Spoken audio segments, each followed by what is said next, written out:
1500 रुपया मैं किसी बच्चे को पढ़ाया था, ट्यूशन पढ़ाए थे आप? ट्यूशन पढ़ाए थे ओके। और 1500 उन्होंने मुझे दिया था। That was my first income. आप खुद भी एक मेंटर हैं। बिल्कुल, मैं सेशंस लेता हूँ, बच्चों का सेशन लेता हूँ, पेरेंट्स का सेशन लेता हूँ। पेरेंट्स क्यों चुने वैदिक स्कूल में अपने बच्चों का एडमिशन क्यों कराएं? कैसे 6C और H कैसे इम्प्लीमेंट कर रहे हैं आप? क्लासरूम के अंदर बच्चे को लाई, क्योंकि उसको बहुत कुछ सीखने की ज़रूरत है। बिल्कुल, क्योंकि आप दुनिया से कम्युनिकेट कैसे करेंगे? आपको दुनिया का जो रोज़मर्रा का जो तरीका है, वो सीखना पड़ेगा। कैंप लगाते करते हैं हैं, ये और करते हाँ। हैं। हम क्लास 3 ऑनवर्स बच्चों को लेके जाते हैं। Oh wow! रात को जंगल में रहते हैं बच्चे। अभी अगर आप कोई भी top university of the world अगर एडमिशन लेना चाहते हैं, वो आपको ABCD या मार्क्स देकर एडमिशन नहीं लेगा। वो ये देखता है कि आप दुनिया का कौन सा प्रॉब्लम का सॉल्यूशन देने वाले हो। बच्चों को हेल्प भी करते हैं। बिल्कुल, फिनेंसेस में भी। हेल्प भी करते हैं। हम जो शार्क टैंक प्रोग्राम में बच्चों को फाइनेंशियल सपोर्ट करते हैं और हमारे एक इंक्यूबेशन सेंटर है। स्पेसिफिकली रायपुर में बात करें तो कैसे रिक्रूटमेंट हो रहा है टीचर्स का? टीचर को लगे कि ये मेरा स्टूडेंट, ये मेरा बच्चा, I have to take care of this, मुझे इसको ग्रोथ कराना है। एक EQ पर आप लोगों ने बहुत ज़्यादा फोकस किया है, वैल्यूज़ पर बहुत ज़्यादा फोकस किया। मैं चाहता हूँ बच्चों को, पेरेंट्स को बोलना चाहता हूँ, आप अपने बच्चों को दुनिया के बेस्ट स्कूल में पढ़ाइए, लेकिन ज़मीन से उनको जोड़ के रखने की जिम्मेदारी भी आपकी है। आपकी आइडियोलॉजी वही है कि बेस पे फोकस करो, तो क्या इसी आइडियोलॉजी से वैदिक का नाम पड़ा? वैदिक इंटरनेशनल जो हमने नाम दिया है, उसके पीछे एक लॉजिक है, उसके पीछे एक पिक्चर है। रूट्स को रीपैकेजिंग करना है।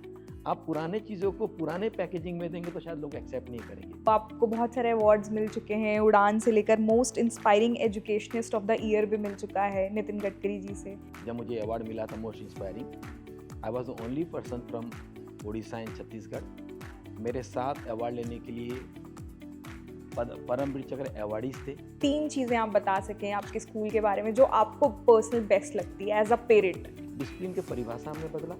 दूसरा, हर चीज़ एक साथ चलना चाहिए। तीसरा, बच्चा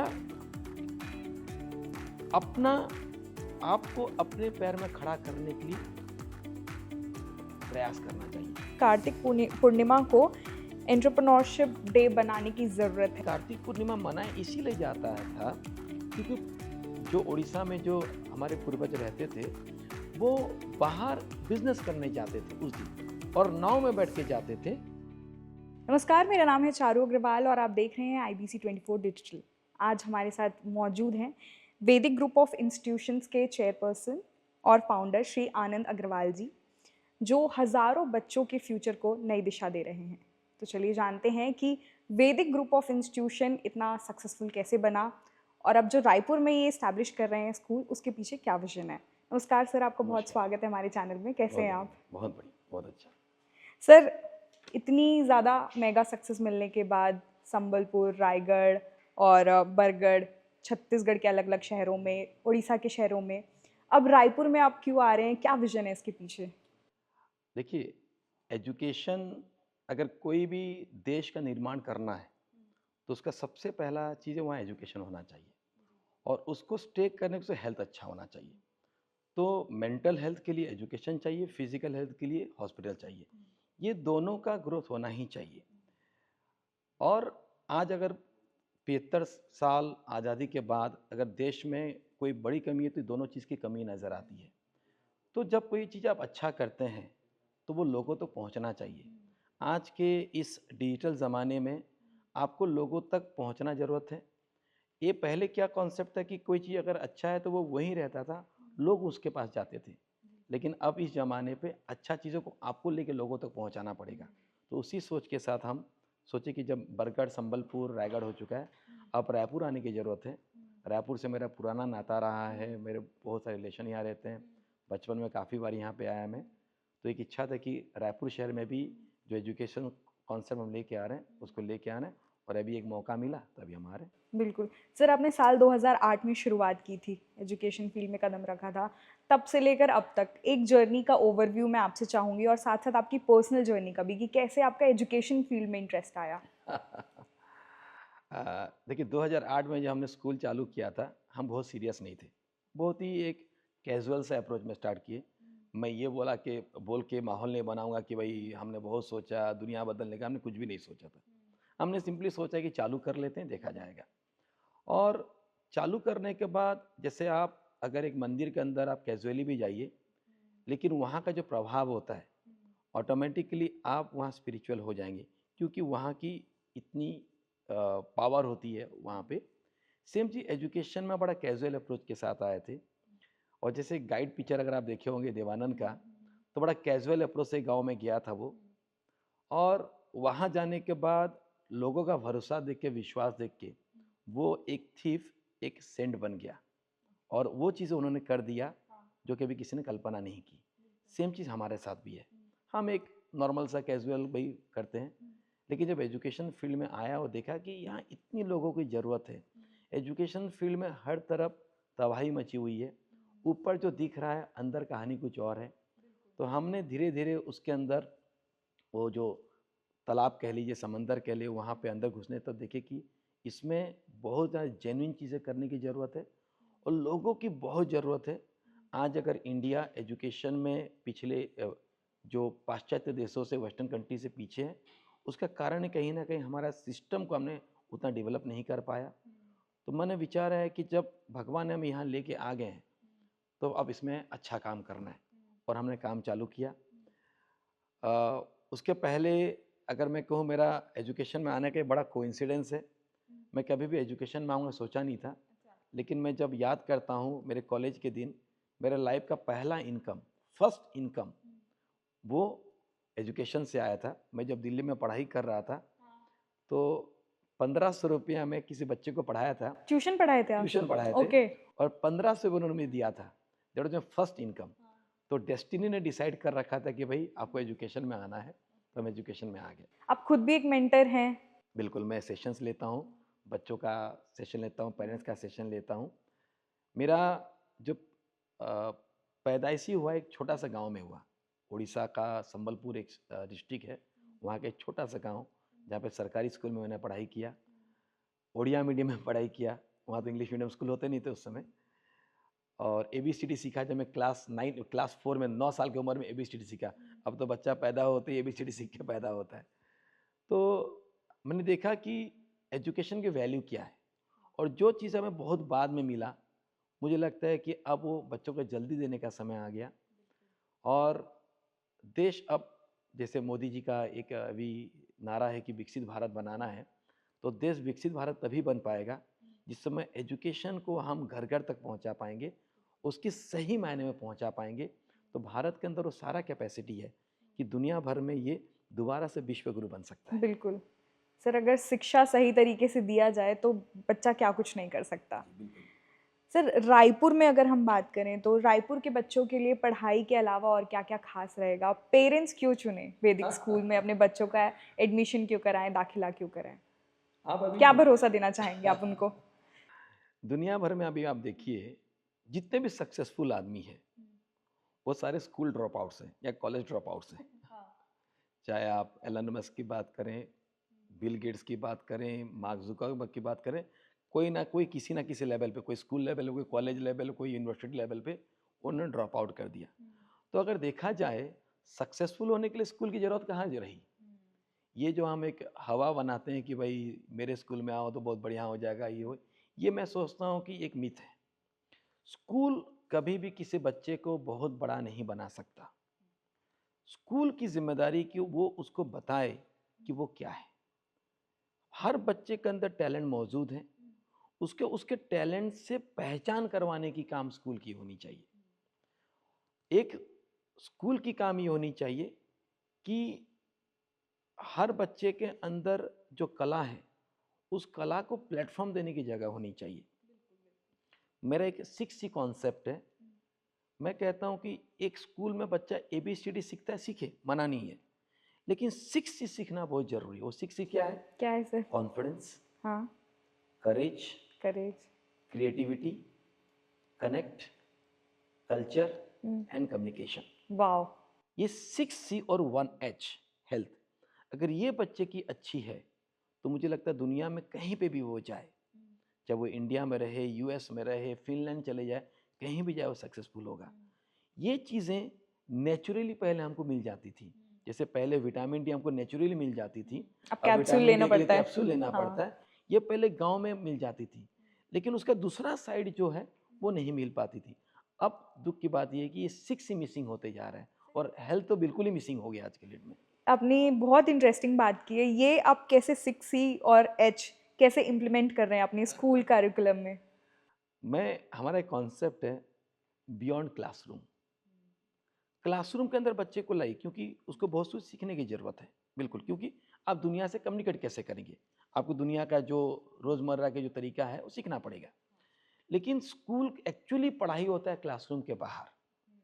अब मैं कहता हूँ करेज, बच्चों को करेज कैसे सिखाया जाए? अब क्लासरूम के अंदर बोलूँगा बच्चों को तुम करेज सीखो, कैसे सीखेगा? करेज सीखने के लिए आपको एक्चुअली करेज में लेके जाना पड़ेगा। हम क्या करते हैं, क्लास 3 ऑनवर्ड्स बच्चों को बाकायदा विद परमिशन ऑफ पेरेंट्स जंगल में लेके जाते हैं। अच्छा। और आप यूनिवर्सिटीज़ लेवल में देखे होंगे कि बच्चे जंगल में जाते हैं और वहाँ पे कैंप कैंप फायर लगाते करते हैं हैं, ये और करते हैं। हाँ। हम क्लास 3 ऑनवर्स बच्चों को लेके जाते ओह वाओ! हैं। रात को जंगल में रहते हैं बच्चे, चारों तरफ शेर रहते हैं या जो भी पूरा ना पार्क में लेके जाते हैं और वहाँ वो जंगल में रहते हैं। उनको मन में डर है, सेफ्टी की पूरी ध्यान देते हैं। फॉरेस्ट एसेंशियल फॉरेस्ट ऑफिसर के सारे उनके गार्ड्स रहते हैं।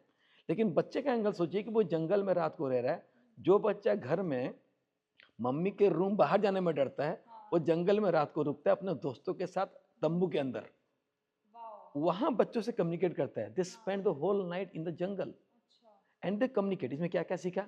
बच्चा सबसे पहला सीखा करेज, सेकंड क्या कनेक्ट सीखा, वो लोगों से जुड़ा, तीसरा कम्युनिकेशन सीखा, आपस में बात कर रहे हैं। तो इस सीख का बहुत बड़ा हिस्सा वो सीख जाता है। ये एक छोटा सा एग्जाम्पल दिया मैंने आपको। तो बच्चों को सिखाना है तो क्लासरूम से बाहर जाना पड़ेगा आपको, एक ओपन, क्योंकि आपको at the end of the day आप दुनिया से मिलने वाले हैं क्लासरूम से बाहर निकल के। जब तक उसको आप दुनिया के बाहर अभी लेके नहीं सिखाएंगे, बाद में वो सीख नहीं पाएगा। बिल्कुल सर। सर आप लोग के पेज के मतलब मैं स्टडी कर रही थी तो मैंने देखा कि वहाँ पर बहुत ही इंटरेस्टिंग चीज़ें म्यूज़िक और आर्ट पर भी बहुत फोकस किया जाता है। स्कूल सिनेमा वाला कॉन्सेप्ट है, टेडेक्स टॉक्स जो हम बहुत बाद में देखते हैं आफ्टर हमारे कॉलेज, वो आप लोग के स्कूल में हो रहा है। तो ये सब के पीछे क्या कॉन्सेप्ट है आपका? मेरा ये कहना है कि रायपुर का बच्चा या संबलपुर का बच्चा अगर वो यूके जाता है पढ़ने के लिए, मान लीजिए कोई है ना हार्वर्ड में पढ़ने जाता है कि बॉस्टन में पढ़ने जाता है, वहाँ उसको ये ना लगे अरे काश मैं अपना बचपन में यहाँ पढ़ लिया होता तो मैं ये सीख जाता। दुनिया भर में आप कोई भी टॉप स्कूल में जाएंगे, चाहे न्यूयॉर्क हो चाहे वो लंदन हो, वहाँ पे कुछ चीज़ें प्रैक्टिस है जो कॉमन है, जैसे MUN प्रोग्राम, मॉडल यूनाइटेड हाँ, नेशंस ये मैं प्रोग्राम। जानना चाहती थी कि क्या है MUN और साथ-साथ एक्सीड भी था, उसके बारे में भी जानना चाहती हूँ। MUN प्रोग्राम की बात करें, टेडेक्स प्रोग्राम की बात करते हैं, ये दुनिया भर में हर टॉप स्कूल्स में सिखाया जाता है। अभी अगर आप कोई भी top university of the world अगर एडमिशन लेना चाहते हैं, वो आपके ABCD या मार्क्स देकर का एडमिशन नहीं लेगा। वो ये देखता है कि आप दुनिया का कौन सा प्रॉब्लम का सोल्यूशन देने वाले हो। अगर आप फेसबुक देखें चाहे ट्विटर देखें, ये they are solving a real problem of the world. हम क्या सोचते हैं कि मुझे पढ़ाई कर लूँ, अच्छा सा नौकरी मिल जाए, घर बना लूँ, बेटी का शादी कर लूँ, काम कर। हम उसको उससे बाहर लेके जाना चाहते हैं। हम चाहते हैं बच्चा दुनिया को समझे, इंडियन कल्चर लेके जाए, लेकिन दुनिया को भी समझे। दुनिया को रिजेक्ट नहीं करना है, हमें हिंदी भी सीखना है और दुनिया का लैंग्वेज भी सीखना है। तो हमारी पहला सोच रहता है इंडियन कल्चर सीखे, एट द सेम टाइम दुनिया का लैंग्वेज सीखे। तो जैसे MUN है, MUN में जैसे यूनाइटेड नेशंस है, यूनाइटेड नेशंस का एक सिमुलेटेड फॉर्मेट रहता है जहाँ पे अलग अलग कंट्री के आप रिप्रेजेंट करेंगे। कोई अमेरिका हो जाएगा, कोई पाकिस्तान को भी रिप्रेजेंट करेगा। एक बच्चा जो इंडिया में पैदा हो रहा है और उसको मालूम है कि पाकिस्तान उसके लिए अच्छा नहीं है, एनिमी कंट्री है, वो पाकिस्तान के फेवर में बात करेगा। तो आप सोचिए कितना ज़बरदस्त मेंटल शिफ्ट करना पड़ता होगा एक बच्चा जो पाकिस्तान के फेवर में बात करेगा इन दैट टॉक, एंड वो पाकिस्तान का फेवर में रिजोल्यूशन पास करवाएगा। तो जब तक आप पूरी दुनिया को 360 नहीं देखेंगे, तब तक दुनिया का सही मायने समझ नहीं पाएंगे। आज आपके डेट में आपको ग्लोबल सिटीजन बनना है, देश को फायदा करिए, लेकिन कब हो पाएगा? जब आप ग्लोबल थॉट लेके पैदा होंगे। हाँ, टेडेक्स हम करवाते हैं क्यों? क्योंकि आप एक क्लास 11 आप 11 साल के बच्चे हैं, 13 साल के बच्चे, आप जाके देखिए कि 11 साल का बच्चा दुनिया में क्या एस्टेब्लिश कर, वो स्टार्टअप चालू कर चुका है। आप उसको सुन के मोटिवेटेड होके जाइए। आप ये मत सोचिए कि पहले तो मैं 15 साल 10th पढ़ूंगा, फिर +2 पढ़ूंगा, फिर पापा के पैसे से मैं उसका उस स्कूल में पढ़ूंगा और फिर जाके मैं कुछ करूंगा। You can do. आपके लिए अपॉर्चुनिटी 23 साल के बाद आने वाली नहीं है। आपका पास opportunity it can come any day. Why can't do your startup at the age of 15? मैं आपको बता रहा हूँ, मेरे स्कूल में क्लास 8 के बच्चे ऑलरेडी शार्क टैंक प्रोग्राम में पार्टिसिपेट करके बिजनेस शुरू कर चुके हैं। क्लास 11 के बच्चे स्टार्टअप के लिए अप्लाई कर चुके हैं, कंपनी रजिस्टर्ड कर चुके हैं। ये करने की जरूरत है। ओके सर, हम क्या इसके बारे में मैं जानना चाहूँगी, और मतलब क्या कंपनी थी उनकी, मतलब क्या आइडिया था? राइट। देखिए, जब शुरुआत में अलग अलग आइडिया, जैसे अभी हमारा वहाँ बच्चों ने आइडिया बनाया कि दे हैव बिकम इन्फ्लुएंसर्स। उन्हें एक इन्फ्लुएंसर का ग्रुप बनाया, correct? Digital influencers, content influencer का ग्रुप क्रिएशन। बनाया ओके। और उस ग्रुप लोगों से आप लेते हैं कि भाई आपका हम काम दीजिए, हम काम करेंगे, and they earn money from that. एक बच्चा मेरे पास रायगढ़ में है जिसने ड्रोन बनाया, एंड उसके ड्रोन की speed, can you believe, in just 3 second 180 kilometre per hour के स्पीड में ड्रोन उड़ा सकता है वो। आप अपने खाली आंख से देख नहीं सकते, आपको चश्मा पहनना पड़ेगा देखने के लिए। वो अभी पूरा इंडिया भर में घूम घूम के लोगों को सिखा रहा है और अपना खुद का कंपनी खड़ा करने जा रहा है। उसको हम स्टार्टअप में हेल्प करने वाले हैं। Oh wow! मतलब आप बच्चों को हेल्प भी करते हैं बिल्कुल, हम फिनेंसेस स्टार्टअप में के लिए भी? हेल्प भी करते हैं। हम जो शार्क टैंक प्रोग्राम में बच्चों को फाइनेंशियल सपोर्ट करते हैं, और हमारे एक इंक्यूबेशन सेंटर है जहाँ बच्चा जो बिजनेस करना चाहता है, मैं आपको बताना चाह रहा हूँ कि हम IIM संबलपुर के साथ we are the first school to have a MOU, जहाँ बच्चों को इंक्यूबेशन सेंटर में बिल्कुल एनरोल कराते हैं हम लोग। और बच्चा इंक्यूबेशन सेंटर में उसको IIM के प्रोफेसर्स, IIM के स्टूडेंट उसको गाइड करते हैं कि बिजनेस कैसे कर सकते हो। IIM उनको सेशंस देते हैं। इंडियन इंस्टीट्यूट मैनेजमेंट, जो कि आप ग्रेजुएशन के बाद जाते हैं, यहाँ क्लास 5-6 का बच्चा उनका इंटरेक्शन करता है। वाओ! तो ये अभी करने की ज़रूरत है। बिल्कुल सर, आपने मेंटोरशिप की बात की, टीचर्स की, तो अगर हम स्पेसिफिकली रायपुर में बात करें तो कैसे रिक्रूटमेंट हो रहा है टीचर्स का? मतलब किस तरीके से आप लोग उनको लेते हैं, कौन से टीचर सेलेक्ट करते हैं, क्या मतलब क्वालिफिकेशंस रहती हैं, आप थोड़ा बताएंगे? क्योंकि टीचर बहुत ज़रूरी है, टीचर्स ही शेप करते हैं बच्चों का भविष्य। करेक्ट। देखिए, मेरा सबसे पहले मानना है, आप सुन के इस बात को चौंकेंगे, जो कि बहुत आदमी मेरे बात से शायद सहमत नहीं होंगे। सबका ये मानना होता है कि भाई टीचर कितना एजुकेटेड है। मैं एक CBSE की रिक्वायरमेंट के हिसाब से जो मिनिमम क्वालिफिकेशन चाहिए तो लेना पड़ता है हमको, लेकिन उससे ज़्यादा मैं इंपॉर्टेंट देखता हूँ कि उसका कमिटमेंट लेवल क्या है। मैं कहता हूँ with full respect to all the nurses, दुनिया का सबसे बेस्ट नर्स एक माँ को बीट नहीं कर सकती। एक माँ जो कभी भी ट्रेनिंग नहीं पाई है बच्चे को केयर करने का, और जैसे ही बच्चा पैदा आता है उसी सेकंड से वो दुनिया का बेस्ट नर्स को बीट कर देती है इन केयरिंग द चाइल्ड। उसका कारण क्या मालूम है? क्योंकि वो फील करती है मेरा बच्चा है। तो सबसे पहला इंपॉर्टेंट आज के डेट में कि जो टीचर को लगे कि ये मेरा स्टूडेंट, ये मेरा बच्चा, I have to take care of this, मुझे इसको ग्रोथ कराना है। तो हम जब इंटरव्यू लेते हैं, हम पहला देखते हैं कि उसका कमिटमेंट लेवल क्या है, उसकी थिंकिंग क्या है। वो ही और she is doing a job only to earn the livelihood, और उसका एक्चुअली पैशन है। क्योंकि जो टीचर का पैशन है, पढ़ाई तो बहुत ईजी है। ABCD सिखाना हो कि साइंस के कोई सब्जेक्ट पढ़ाना हो कि टेल मोशन पढ़ाना हो, बहुत ईजी चीज़ है। आपका कमिटमेंट होना चाहिए। जब कमिटमेंट रहेगा तो ऑटोमेटिकली बच्चों के अंदर वो ट्रांसफर होगा। ये बहुत अच्छी चीज़ है, ताकि पेरेंट्स भी निश्चिंत हो जाते हैं कि हाँ, मेरा जो बच्चा है वो सेफ हैंड्स में है, अगर वो बहुत अच्छे से केयर कर रहे हैं तो। बहुत अच्छी चीज़ है सर। एक EQ पर आप लोगों ने बहुत ज़्यादा फोकस किया है, वैल्यूज़ पर बहुत ज़्यादा फोकस किया। आपकी बातों से भी लग रहा है कि चलो शिक्षा चैप्टर तो है, लेकिन आप लोग वैल्यूज़ और इस सिस्टम में बहुत ज़्यादा फोकस कर रहे हैं। उसके पीछे क्या थॉट प्रोसेस है सर? देखिए, इंसान को आखिर में क्या चाहिए? हैप्पीनेस चाहिए। लेकिन मेरा आपसे एक सवाल है, आप बोले सवाल पे सवाल पूछ रहे हैं। क्या एक आदमी सक्सेसफुल है, क्या वो हैप्पी है? आप बोलेंगे शायद नहीं। ज़रूरी नहीं शायद है। जरूरी नहीं कि वो हाँ। है। और इमोशनल लेवल को देखते हैप्पीनेस तैयार होता है। एक बच्चा को पहले जानना जरूरी। आज देखिए, बहुत सारे सक्सेसफुल, आप अगर पेपर में पढ़ते होंगे, आज एक IIT ने खुदकुशी कर लिया, कल एक IAS ऑफिसर ने खुदकुशी कर लिया, ऐसे एक एथलेटिक ने कर लिया। एक एक्टर, बॉलीवुड एक्टर ने सुसाइड कर लिया या डिप्रेशन में है। मेरे बहुत सारे परिचित डॉक्टर्स हैं जो कि साइकोलॉजिस्ट हैं, वो कहते हैं दिन ब दिन अब स्ट्रेस वाला प्रॉब्लम काफ़ी बढ़ते जा रहा है लोगों के बीच। उनका कारण क्या है? उनका इमोशनल बैलेंस नहीं है। तो सबसे पहले इंसान को ये देखना है कि सक्सेसफुल क्यों होना है? हैप्पीनेस के लिए। तो हैप्पीनेस का गली होते हुए सक्सेस होना चाहिए, हैप्पीनेस को छोड़ते हुए सक्सेसफुल नहीं होना चाहिए। तो आज हमारे बच्चों को हमें सिखाना चाहिए कि हमारे जो वैल्यू सिस्टम है वो हैप्पीनेस का जरिया है। आज समय के साथ लोग न्यूक्लियर होते जा रहे हैं, माँ बाप को छोड़ते हुए चले जा रहे हैं। आज जो सक्सेसफुल, अभी कुछ दिन पहले अनिल अग्रवाल का मैं एक इंटरव्यू देख रहा था, वेदांता के मालिक। उन्होंने कहा कि पहले पैसे ठीक ठाक थे, लेकिन घर में मेरी वाइफ, मेरे बच्चे मेरा इंतज़ार करते थे। आज के डेट में क्या है? पैसे बहुत हैं, लेकिन कोई इंतज़ार करने वाले, मेरा कुत्ता मेरा इंतज़ार करता है। बहुत बड़ा स्टेटमेंट उन्होंने कहा, बहुत बड़ा स्टेटमेंट कहा। मैं कहता हूँ कि पेरेंट्स से आप कैसा बच्चा तैयार करना चाह रहे हैं? वो बच्चा कि कल माँ बाप के साथ रहे या अपना सक्सेस होके अपने फ्लाइट लेके कहीं निकल जाए। तो सक्सेस सही मायने में वो होगा जो परिवार के वैल्यू सिस्टम को समझे, देश को अपना समझे, देश के लिए कुछ काम करे। वैसा वैल्यू सिस्टम बनाने की जरूरत है। इसके लिए हम छोटे छोटे चीज़ करते हैं, एकदम छोटे छोटे चीज़।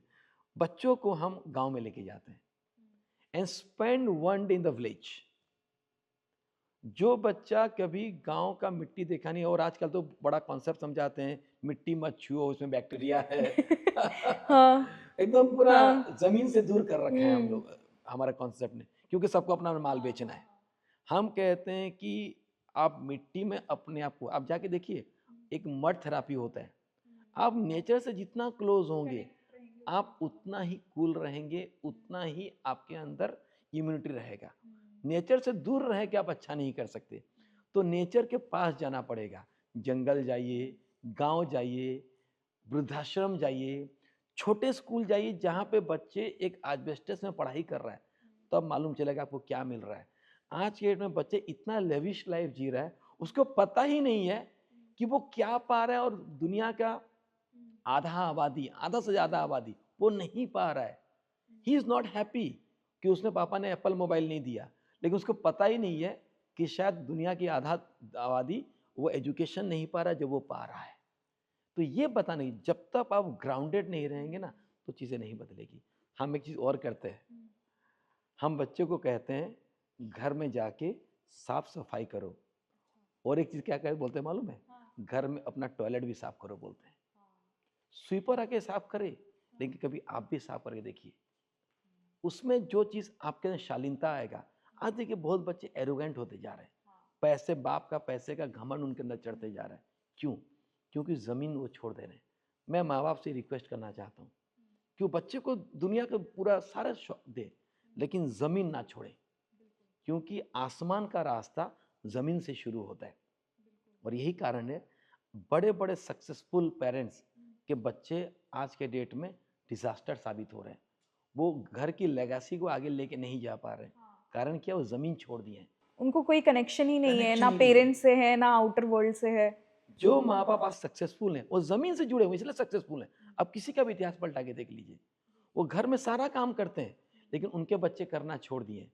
मैं चाहता हूँ बच्चों को, पेरेंट्स को बोलना चाहता हूँ, आप अपने बच्चों को दुनिया के बेस्ट स्कूल में पढ़ाइए, लेकिन ज़मीन से उनको जोड़ के रखने की जिम्मेदारी भी आपकी है और स्कूल की भी है। बिल्कुल सर, बहुत अच्छी आपने बात की सर। लेकिन आप जो कह रहे हैं ना कनेक्शन लॉस्ट हो गया है, इसके पीछे बहुत बड़ा हाथ फ़ोन का है। तो फ़ोन इतना ज़्यादा डिजिटल हो गया है, मैं अपने घरों में भी देखती हूँ मेरे भतीजों को, मतलब छोटे छोटे हैं वो, कोकोमेलन, डोरेमोन और ये सब में ही देखते हैं। मतलब उनको बुक्स, फिजिकल बुक से ज़्यादा इंटरेस्ट नहीं रहा है, रादर देन वो वर्चुअल पढ़ाई करने में ज़्यादा प्रेफर करते हैं। अलग अलग तरीके के रंग, कलर्स, उससे ज़्यादा अट्रैक्ट होते हैं। तो आपके स्कूल में, आपके इंस्टीट्यूशन में आप स्क्रीन टाइमिंग को कैसे कम करवा रहे हैं? ये बहुत क्योंकि अच्छा, बहुत बड़ा चैलेंज है आज के पेरेंट्स के लिए। बहुत अच्छा सवाल आपने, बहुत ही अच्छा सवाल आपने पूछा। पहली बात तो मैं कह रहा हूँ, समय बदला है, टेक्नोलॉजी के बिना आप नहीं चल सकते। टेक्नोलॉजी का तो इस्तेमाल होना ही चाहिए, लेकिन टेक्नोलॉजी आपको इस्तेमाल नहीं करना चाहिए, आप टेक्नोलॉजी को इस्तेमाल करना चाहिए। प्रॉब्लम ये हो गया है, आज टेक्नोलॉजी आपको इस्तेमाल कर ले रहा है।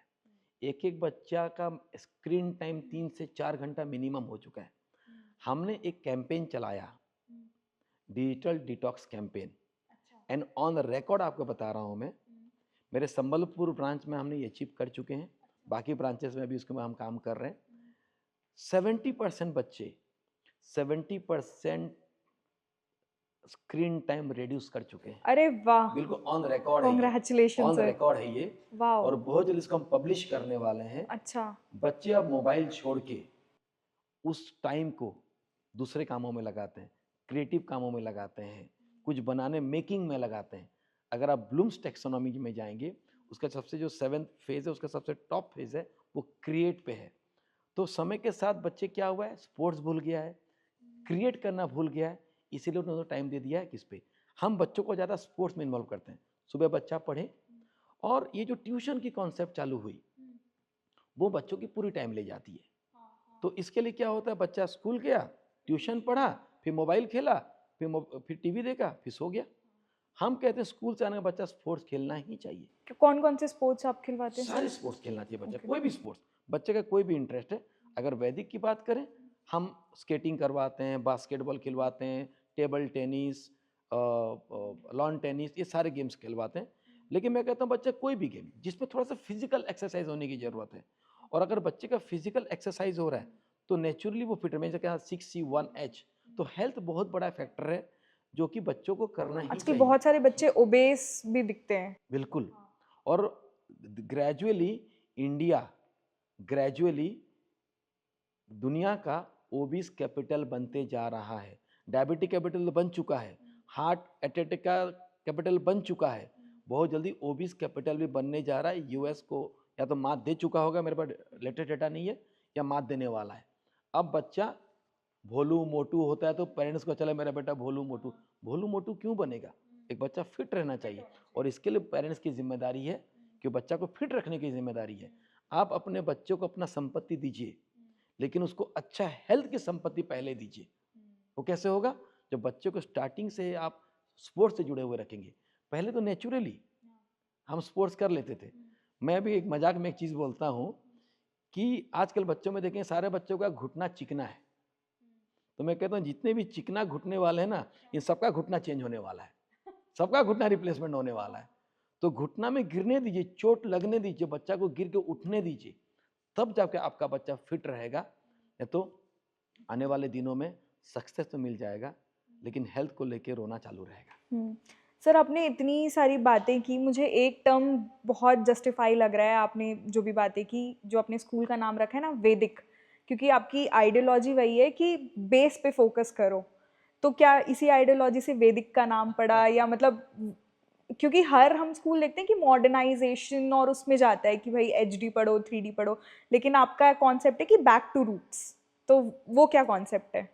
देखिए, मैं कहता हूँ जो जितना बड़ा पेड़ है, वो बड़ा पेड़ क्यों है? क्योंकि वो रूट को इतना ज़बरदस्त पकड़ रखा है, इसीलिए वो पेड़ बड़ा है। जो पेड़ जितना ऊपर गया है, वो पेड़ उतना ही नीचे गया है। तो ऊपर जाने के लिए सबसे पहला नियम क्या है? आप कितना नीचे गए हैं। वैदिक इंटरनेशनल जो हमने नाम दिया है, उसके पीछे एक लॉजिक है, उसके पीछे एक पिक्चर है। मैं एक छोटा सा आपको एक सीन देता हूँ। एक बच्चा USA से पढ़ के आया है, और उसके माँ बाप उसको एयरपोर्ट लेने के लिए गए हैं। दूर से बच्चा आ रहा है, बच्चा एक फटा हुआ जीन्स स्टाइलिश वाला, लेदर शूज़, लेदर जैकेट, कान में बाली, brown hair, long hairs, style एक बैग लटका हुआ है, दूर से आ रहा है। धीरे धीरे पास आ रहा है, माँ बाप उसको देख रहे हैं, मन में उनका विचार आ रहा है कि भाई मेरा बच्चा क्या हो गया। जैसे पापा के पास आया, पापा का पैर छुआ, आगे बढ़ा, मम्मी का पैर छुआ, थोड़ा और 2 कदम आगे बढ़ा, और पैर छू के बोला, रामू काका कैसे हो? उनका ड्राइवर का भी वो पैर छूता है। ये वैदिक इंटरनेशनल है। हम कहते हैं कि दुनिया का जो आउटलुक है, वो आउटलुक लीजिए कि उसकी ज़रूरत है। आज के डेट में अगर आपको रामा कृष्ण पढ़ाना है, राम की जप करना है, धोती कुर्ता की ज़रूरत नहीं है। आप जीन्स पहन के भी आप राम का जाप कर सकते हैं, और ये ज़रूरत भी है, ये ज़रूरत भी है, क्योंकि आज के डेट में रीपैकेजिंग करने के, रूट्स को रीपैकेजिंग करना है। आप पुराने चीज़ों को पुराने पैकेजिंग में देंगे तो शायद लोग एक्सेप्ट नहीं करेंगे। जैसे आज बाबा रामदेव की बात करें, उन्होंने योगा की रीपैकेजिंग की। योगा हमारे देश में था, लेकिन रीपैकेज किया तो लोगों ने एक्सेप्ट किया। तो हमारी जो रूट्स है, उसको रीपैकेजिंग करके दोबारा से रीलॉन्च करने की ज़रूरत है। बिल्कुल। सर, अभी आपने इतनी सारी बात की, आपकी पर्सनैलिटी खुद बहुत स्ट्रॉन्ग है। मैं आपके बारे में प्रोफाइल पढ़ रही थी, तो आपको बहुत सारे अवार्ड्स मिल चुके हैं, उड़ान से लेकर most inspiring educationist of the year भी मिल चुका है नितिन गडकरी जी से। तो जब आपको ऐसे अवार्ड्स मिलते हैं, तो आपको अच्छा तो फ़ील होता ही होगा, लेकिन आपको लगता नहीं है कि आपकी रिस्पॉन्सिबिलिटी और ट्रिपल हो गई है? ज़िम्मेदारी बढ़ जाती है। हाँ। और मैं आपसे शेयर करना चाहूँगा कि जब मुझे अवार्ड मिला था most inspiring, I was the only person from Orissa and Chhattisgarh. मेरे साथ अवार्ड लेने के लिए परमवीर चक्र अवार्डीज थे, अच्छा। वीरेंद्र सहवाग थे, करिश्मा कपूर थे, बहुत सारे पद्मश्री अवार्ड वाले भी उस अवार्ड लेने सेरेमनी में आए थे और वहाँ पे मुझे चुना गया था। ये बहुत बड़ी जिम्मेदारी का एहसास मुझे हुआ कि जो बदलाव हमने सोसाइटी में लाने की कोशिश कर रहे हैं, वो इस लेवल में रिकॉग्नाइज हो रहा है। और मेरा ये मानना है कि हर चीज़ बड़ा ही साइंटिफिक है। उस जैसे अगर आप कहें ग्रेविटेशनल फोर्स, जिस समय इसको उद्भावन किया गया, उसके पहले भी ग्रेविटेशनल फोर्स था ना, लेकिन उसको किसी साइंटिस्ट ने आके उद्भावन किया, उसको डिस्कवर किया।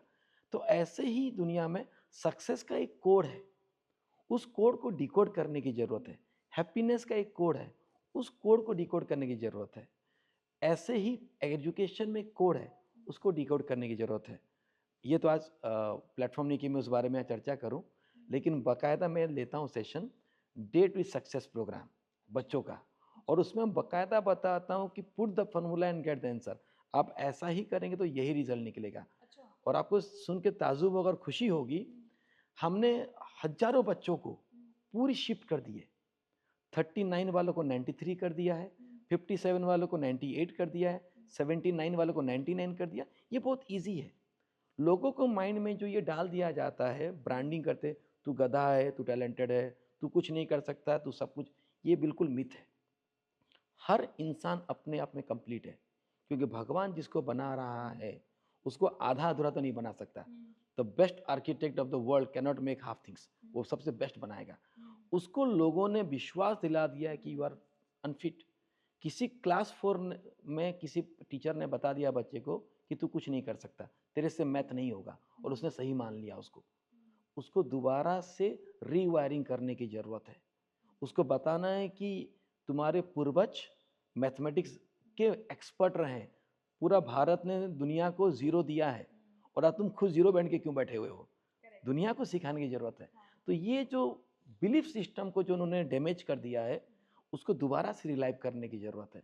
इसीलिए काम करने की ज़रूरत है, और उस दिशा में हम एक एक कदम आगे बढ़ा रहे हैं। बिल्कुल। सर, इस कदम में एक और कदम जुड़ गया है जो मुझे बहुत अच्छा लगा, स्कूल सत्संग। ये बहुत ही इंटरेस्टिंग कॉन्सेप्ट है सर, मतलब मॉडर्नाइजेशन प्लस वैल्यू सिस्टम को जोड़ने का। इसके बारे में मैं थोड़ा और जानना चाहूँगी। देखिए, एक तो सबसे बड़ा कल्चर की बात है, और मैं आपके माध्यम से लोगों को बताना चाहता हूँ, जो भी स्ट्रेस में है, मैं बिल्कुल इस प्लेटफॉर्म में बड़ी जिम्मेदारी के साथ ये स्टेटमेंट दे रहा हूँ, जो भी स्ट्रेस में है, आप किसी साइकोलॉजिस्ट के पास मत जाइए। आप 21 दिन तक घर में एक एक घंटा सत्संग कर लीजिए, पूरा अपने आप को लीन कर लीजिए सत्संग में। आप ग्रुप में करते हैं तो सबसे बढ़िया चीज़ में कोई डाउट ही नहीं है। अगर आप ग्रुप नहीं भी पाते हैं, अकेला करिए, पूरी स्ट्रेस आपकी लाइफ में चली जाएगी, पूरी स्ट्रेस। इससे बढ़िया चीज़ तो दुनिया में कुछ बना ही नहीं है। हमने जब बच्चों में देखा कि बच्चे स्ट्रेस हो रहे हैं, एज ए स्कूल सेटअप में पॉसिबल भी नहीं था कि हमारे, क्योंकि टाइट शेड्यूल रहता है, टाइम का बहुत कंस्ट्रेंट रहता है, तो हमने कॉन्सेप्ट चालू किया, हर संडे के दिन बच्चों को सत्संग कराएंगे। और पूरे ग्रुप में, जैसे मेरे संबलपुर ब्रांच में 2500 बच्चे हॉस्टल में रहते हैं, एक साथ 2500 बच्चे हर संडे के दिन सत्संग करते हैं। बारिश भी होता तब भी करते हैं। एंड उसमें जो लाइफ जो एक बनता है aura, you can not believe. उसके बाद हमने देखा बच्चों की स्ट्रेस लेवल काफ़ी गिर गया, काफ़ी गिर गया। वो ज़्यादा कनेक्ट भी हो पाते होंगे गॉड से। बिल्कुल, गॉड से तो कनेक्ट होना है, लेकिन मैं आपको एक चीज़ कहना चाहता हूँ, अगर आप सत्संग करते हैं, आप अपने आप से कनेक्ट हो जाएंगे। अगर आपने अपने आप से कनेक्ट कर लिया, फिर तो भगवान के साथ कनेक्ट हो ही गया। तो बहुत बड़ा चीज़ है। मैं आपके माध्यम से सारे पेरेंट्स को कहना चाहता हूँ, आस-पास आपके जहाँ पे भी सत्संग होता है, बच्चे को हफ्ते में 1 दिन, भले ही मूवी दिखाने, धुरंधर दिखाने मत लीजिए, लेकिन बच्चे को सत्संग के लिए 1 दिन ज़रूर लेके जाइए। अगर 3 महीना के अंदर बच्चे में परिवर्तन नहीं देखेंगे, तो मुझे आगे बोलिए कि सर आप गलत बोल रहे थे। हमने बड़ा बदलाव देखा है और हम सारे ब्रांच में, रायपुर में भी, क्योंकि हमारा टाउन में भी जो सिटी स्कूल हम टाउन में कर रहे हैं, हम पेरेंट्स को भी इनवाइट करते हैं और हम पेरेंट्स को बोलेंगे हर संडे आइए, बच्चों को लेके मिल के सत्संग करते हैं। अच्छा, पेरेंट्स भी आ बिल्कुल सकते हैं? पेरेंट्स को बुलाते हैं। और ये जो पीटीएम का पैटर्न चल रहा है ना, पेरेंट टीचर मीटिंग, हम सत्संग पीटीएम करते हैं। अरे वाह!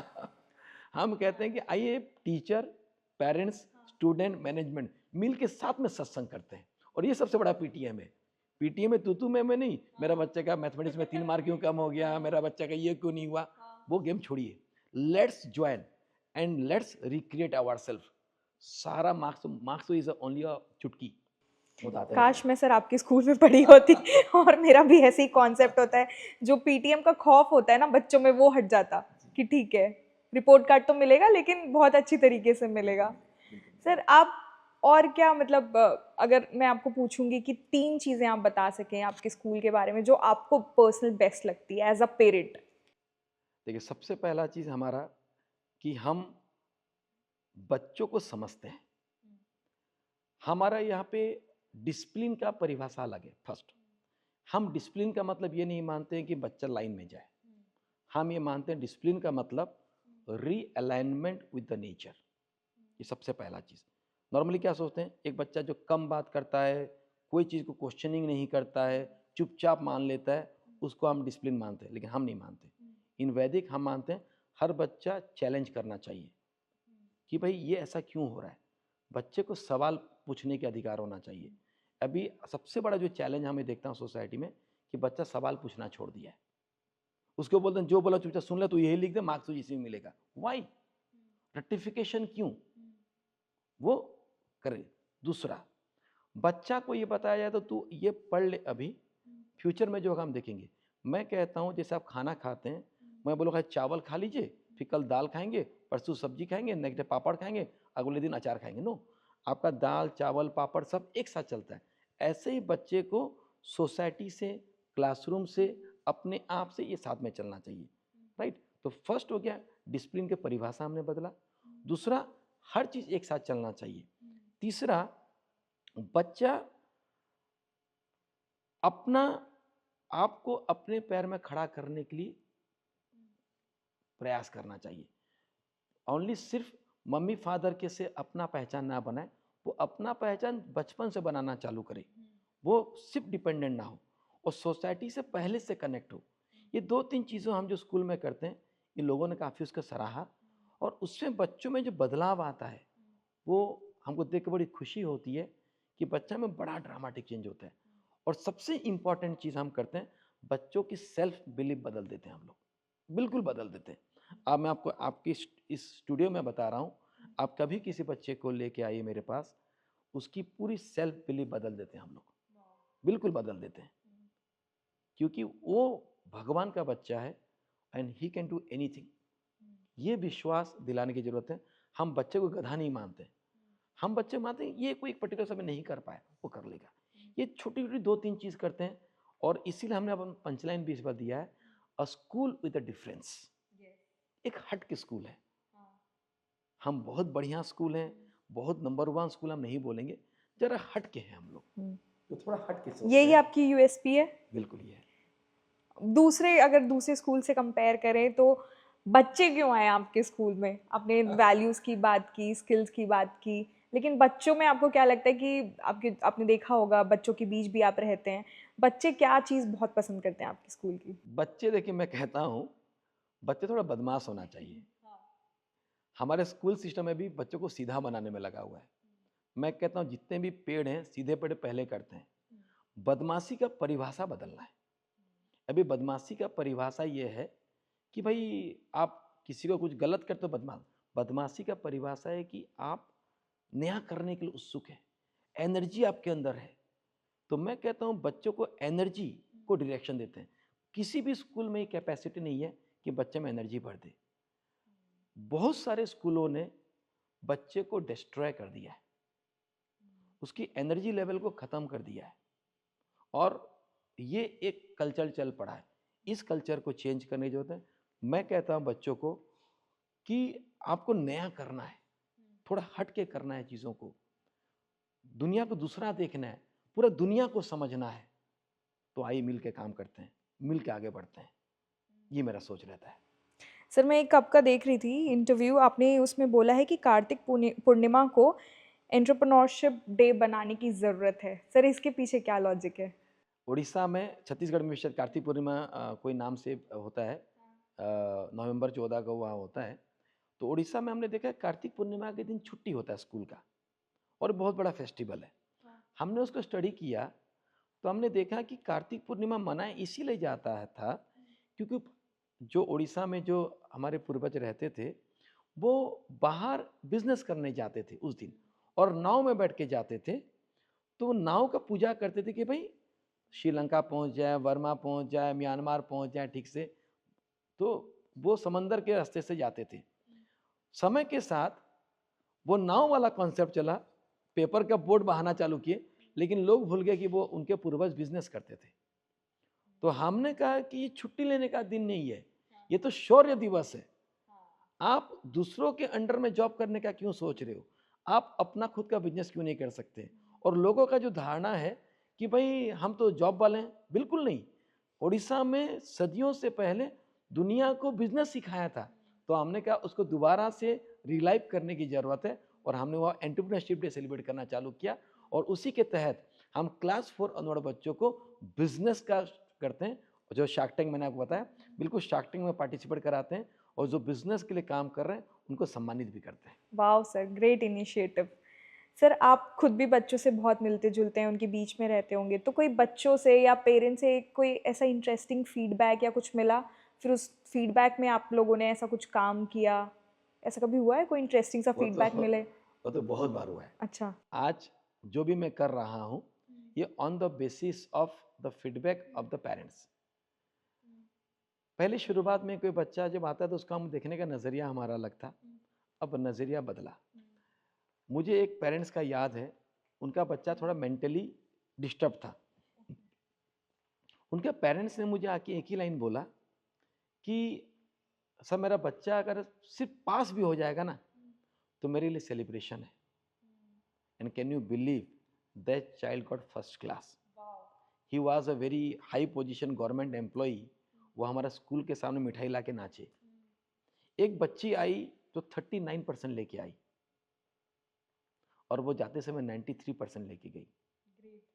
उसको पूछा गया कि बेटा आप 39 से 93 कैसे पा लिए? उसने कहा because of one statement of our chairman sir. बोला क्या स्टेटमेंट था?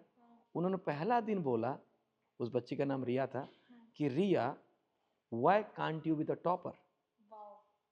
मुझे उस बच्चे से पूछना चाहिए था गधी पास हो पाएगी, लेकिन मैंने उससे पूछ लिया तुम टॉपर क्यों नहीं बन सकती। और उस बच्चे ने कहा मैं अपने अंदर झांक के देखी, मेरे में तो कोई कमी नहीं है, मैं क्यों नहीं बन सकती, और वो बन गई। ये एक बड़ा फीडबैक था हमारे लिए कि इंसान का सोच बदल जाए तो नज़ारे बदल जाते हैं। और इस तरीके से पेरेंट्स का बच्चों से लगातार बात करते हुए चीज़ों को बदलने के लिए हमने प्रयास किया है, जिसको पेरेंट्स ने सराहा है। हम भी गलतियां करते हैं, हम भी सीखते हैं, लेकिन जो हमारा प्रयास है उसमें रुकते नहीं। मैं हमेशा एक चीज़ कहता हूँ, हमसे गलतियां हो सकती है, लेकिन हमारे नियत में खोट आ जाए ऐसा कभी नहीं हो सकता। एजुकेशन सेक्टर में आज के डेट में लोग इसको एज अ बिजनेस देखते हैं। मेरा सारे पेरेंट्स से रिक्वेस्ट है, आप इसको दुकान देखना बंद करिए। ये एक ऐसा सेक्टर है जहाँ पे आपके बच्चों की किस्मत लिख सकते हैं। आपको स्कूल को, कोई भी स्कूल हो, सारे स्कूल जो काम कर रहे हैं, बेहतरीन काम कर रहे हैं, उनको आपको एक दूसरे नज़रे से देखने की ज़रूरत है। और मैं सारे स्कूलों से कहना चाहता हूँ कि बच्चों को आगे लेने के लिए हम हाथ मिल के आगे बढ़ें और बच्चों को आगे लेके चलते हैं, क्योंकि यही बच्चे देश का निर्माण करेंगे। हम स्कूल से अगर कुछ पैसा कमाते हैं या हमारा परिवार करते हैं वो चले, उसके लिए मुझे कोई ऑब्जेक्शन नहीं है, लेकिन हमारी जो मूल जिम्मेदारी है कि देश निर्माण, उसमें हम काम करें। बिल्कुल। सर, अगर रायपुर के किसी कोने में बैठकर कोई दूसरी रिया देख रही है आपका ये इंटरव्यू, या रिया की कोई पेरेंट, तो उसको आप क्या एक लास्ट मैसेज देंगे? मैं एक ही चीज़ कहना चाहूँगा कि रिया, तुम भगवान के बच्चे हो। अलग बात है कि आप किसी घर में पैदा हो माँ बाप के साथ। भगवान का बच्चा भगवान का काम करना चाहिए, और भगवान का काम ये है कि अपने आप को दीपक बनाओ, और एक दीपक दूसरा दीपक को रोशनी देता है और पूरा एरिया उजाला हो जाता है। तो अपने आप को पहले आप इतना उज्जवल बनाओ कि आसपास के भी अंधेरा को चीर के उजाला पैदा कर सको। और मैं कहता हूँ हर एक इंसान एक दिया का काम करे और सब जगह रोशनी फैलाए, और एजुकेशन का काम ही यही है। चलो मिल के हम एक बेहतर रायपुर बनाएं, एक बेहतर छत्तीसगढ़ बनाएं, एक बेहतर भारत बनाएं, एक सुंदर विश्व बनाएं। ये मेरा सबसे एक आशा है। इसी नोट के साथ आज इस पॉडकास्ट को ख़त्म करते हैं। तो आई एम श्योर आपको ये पॉडकास्ट अच्छा लगा होगा, और आपको क्या इस पॉडकास्ट में सबसे अच्छा लगा, और अगर आपके कोई रिलेटेड क्वेश्चंस हैं इनसे, तो आप ज़रूर कमेंट बॉक्स में पूछिए। और ऐसी ही वीडियोस को देखने के लिए, पॉडकास्ट को देखने के लिए सब्सक्राइब करें हमारे चैनल IBC 24 डिजिटल को। नमस्कार। Thank you so much sir.